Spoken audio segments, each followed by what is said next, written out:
Good morning everyone, কেমন আছো? আশা করি সবাই ভালো আছো। আমিও বেশ ভালোই আছি। তো সকালবেলা ঘুম থেকে উঠে গেছি, মেয়ে স্কুলে চলে গেছে আর ছেলে তো ঘুমায় সকালবেলা।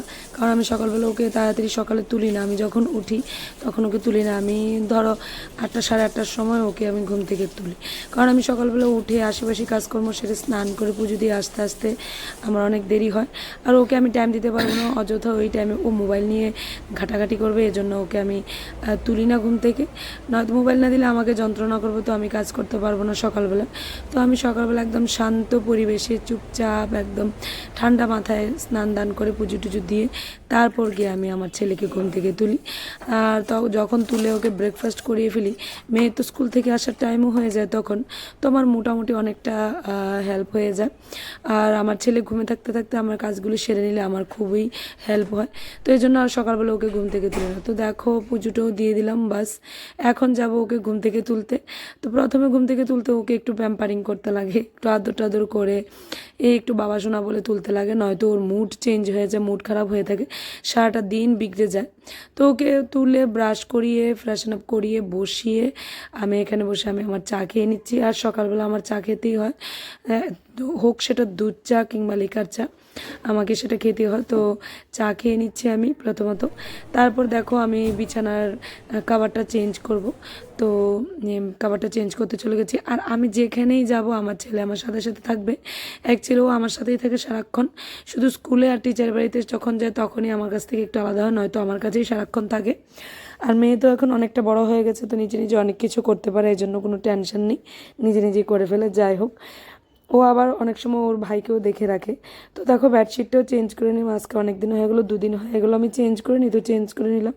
তো এই যে দেখো এখানে আমার হাজব্যান্ড ঘুমায়, আর একদম শিওরের পাশে কি সুন্দর গাছ, নীলকণ্ঠ গাছ, আবার রজনীগন্ধা, তো খুব বেশ ভালো লাগে।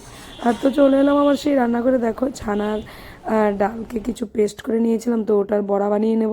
আর এদিকে দেখো কিছু তেঁতুল দেখতে পাচ্ছ, তেঁতুলটাকে আমি গরম জল দিয়ে ভিজিয়ে নিচ্ছি, আর এখন ডালের বড়াগুড়ি করে নেব।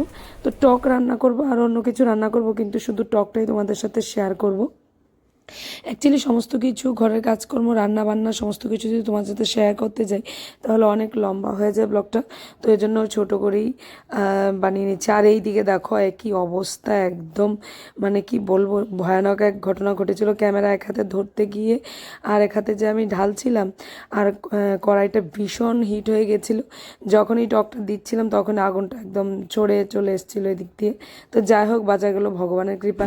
তো দেখো টকও আমার হয়ে গেছে বেশ, চিনিটাও দিয়ে দিয়েছি আর ডালের বড়াগুলো দিয়ে দিয়েছি এই যে। আর ডাল তো সেই সকালেই হয়ে যায়, আর আজকে যেহেতু নিরামিষ তো সেই জন্য মুগ ডাল নারকেল দিয়ে করা হয়েছে। তো এই যে মুগ ডাল করে নেওয়া হয়েছে প্রথমেই। সকালবেলা ডাল ভাত একটা বেসিক আইটেম আমাদের ঘরে হয়েই যায়, যেহেতু মাধবনের স্কুল থাকে, তো সকাল সকাল ডাল ভাতটা করে নিই, তারপর হয়তো বা ভাজা তরকারি নয়তো বা মাছের ঝোল অন্য কিছু যাই করা হয়। তো এদিকে কিছু কাপড় চোপড় ছিল, দেখো এগুলোকে আলাদা করে নিয়েছি। সবগুলো কাপড় আজকে ধুতে পারবো না, কিছুটাই দেবো আর কিছুটা রেখে দিয়েছি। তো এগুলো ভিজিয়ে চলে এসেছি মাধবের কাছে। তো স্কুলের টাইম হয়ে গেছে, খাইয়ে দিয়ে স্নান করিয়ে নিয়েছি। তো এখন ওকে বাস স্কুলে দিয়ে আসবো। তো দেখো স্কুলে দিয়ে এসে আমি কাপড়গুলো যে ভিজিয়ে গেছিলাম এগুলোকে ধুয়ে নিয়েছি, তো ছাদে চলে এসেছি, এগুলোকে বাস রোদে মেলে দেবো। আর আজকে ওয়েদারটা দারুণ, ইদানিং কয়েকদিন ধরে ওয়েদার খুব ভালো যাচ্ছে, ভালোই লাগছে। আকাশটা মেঘে ভরা থাকে, চারিদিকে সবুজ বনানি, দেখতেও বেশ ভালো লাগে, ঠান্ডা ঠান্ডা হাওয়া দেয় একটা, খুব ভালো লাগে ওয়েদারটা। যাই হোক কাপড়গুলো মেলে দিচ্ছি, দেখো ছাদে চলে এসেছি। কাপড়গুলো মেলে দিয়ে আবার চলে যাবো রান্নাঘরে, আবার একটু কাজ আছে। যেহেতু টকটা রান্না করে ফেলেছি, ডাল রান্না করে ফেলেছি, তো আরেকটা কোনো কিছু রান্না করলেই বাস হয়ে যাবে, তেমন কিছু ভেজাল লাগবে না। তো সিম্পল একটা রান্না করে নেব। আর আজকে যেহেতু নিরামিষ, তো নিরামিষ রান্না করার কোনো ভেজাল নেই, যে কোনো কিছু একটা হয়ে যায়। আমার ঘরে না নিরামিষ রান্না করলে একটু ভাজা বড়া লাগে, তো ভাজা বড়াটা না হলে ওদের আবার খাওয়া হয় না।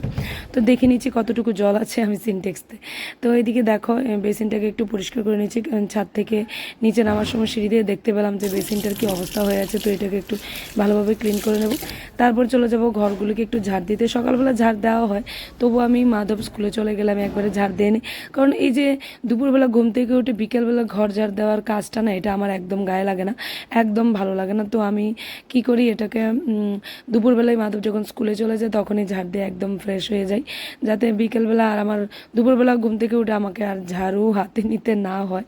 তো দেখো এক এক করে সমস্ত ঘরগুলো ঝাড় দিয়ে তারপর ব্যালকনি ঝাড় দিতে চলে যাব। আর আমার ছেলে যতক্ষণ স্কুলে থাকে ততক্ষণ আমার কাজ করতে বিশেষ সুবিধা হয়। আর মেয়ে চলে এসছে স্কুল থেকে, সে কখনই খাওয়া দাওয়া করে পড়তে বসে গেছে, ওর টিচার চলে এসছে। তো এইদিকে আমি আমার কাজ নিশ্চিন্ত মনে করতে পারছি, কোনো ডিস্টার্ব নেই। তো এদিকে দেখো আমি আমার কাজগুলো সেরে নিচ্ছি। তো এখন আবার ব্যালকনিটাকে একটু ঝাড় দেবো। প্রত্যেক দিনই আমি এইভাবে এই রুটিনে এই কাজগুলি করে থাকি, আর এগুলো আমি খুব নিজের মধ্যে একটা রুটিন করে নিয়েছি। এভাবে এভাবে করলে আমার খুব সুবিধা হয়, তো এইভাবেই করে থাকি আমি। যেভাবে ধরো আমার ঘরের কাজগুলো করতে আমার সুবিধা, আমি সেভাবেই করে থাকি, কারোকে কোনো অনুকরণ করা না। মানে তোমার যেভাবে সুবিধা হয় তুমি সেভাবেই তো নিজের ঘরের কাজগুলো সামলাবে, তাই না?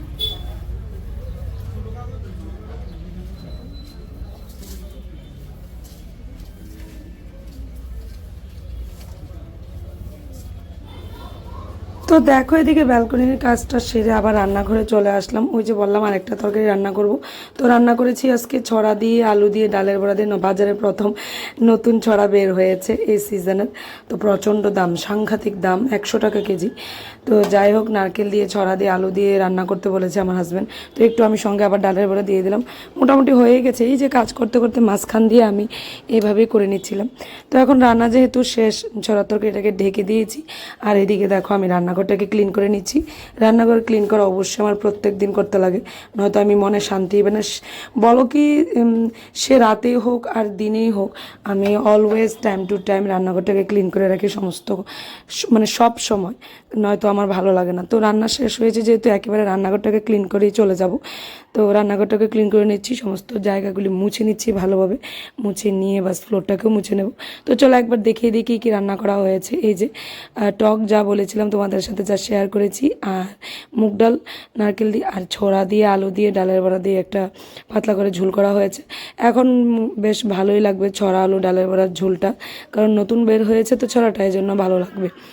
সবসময় আবার তেমনটা ভালো লাগবে না। তো রান্নাবান্না মোটামুটি আমার শেষ, মোটামুটি না, রান্নাবান্না শেষ। এখন আমি চলে গেছি আমার রুমে।